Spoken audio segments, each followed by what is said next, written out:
ইসলামী ছাত্র শিবিরের প্রকাশনায় মুক্তিযুদ্ধকে অবমাননার তীব্র নিন্দা ও ঘৃণা জানিয়েছে রণাঙ্গনের মুক্তিযোদ্ধারা। ছাত্র শিবিরের দলীয় প্রকাশনায় জনৈক আহমেদ আফগানি অনেক মুসলিম না বুঝেই মুক্তিযুদ্ধে জড়িয়ে পড়েছিল, এটা তাদের ব্যর্থতা ও অদূরদর্শিতা ছিল।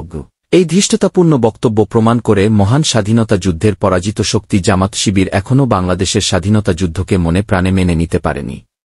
বিজয়ের মাসে তাদের এই বক্তব্য গুজরাটের কাসাই নরেন্দ্র মোদীর বক্তব্যেরই প্রতিধ্বনি। গতকাল বৃহস্পতিবার গণমাধ্যমে পাঠানো জাতীয়তাবাদী মুক্তিযোদ্ধা দলের এক বিজ্ঞপ্তিতে এসব বলা হয়। বিজ্ঞপ্তিতে বলা হয়, মহান মুক্তিযুদ্ধে রণাঙ্গনের মুক্তিযোদ্ধাদের 95% ছিল মুসলিম।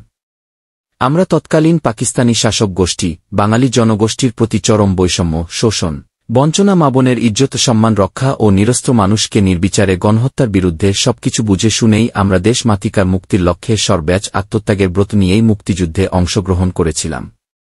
ইসলামের দৃষ্টিকোণ থেকেও বিষয়টা ন্যায্য ও যৌক্তিক ছিল বিধায় দেশের 99% মানুষই সেটাকে সমর্থন ও প্রত্যক্ষ অথবা পরোক্ষভাবে অংশগ্রহণ করেছিলেন। আমরা 71 এর পরাজিত শক্তি জামাত শিবিরকে জাতির কাছে ক্ষমা প্রার্থনা করে রাজনীতি করার এবং ভবিষ্যতে এই ধরনের কর্মকাণ্ড থেকে বিরত থাকার আহ্বান জানাচ্ছি।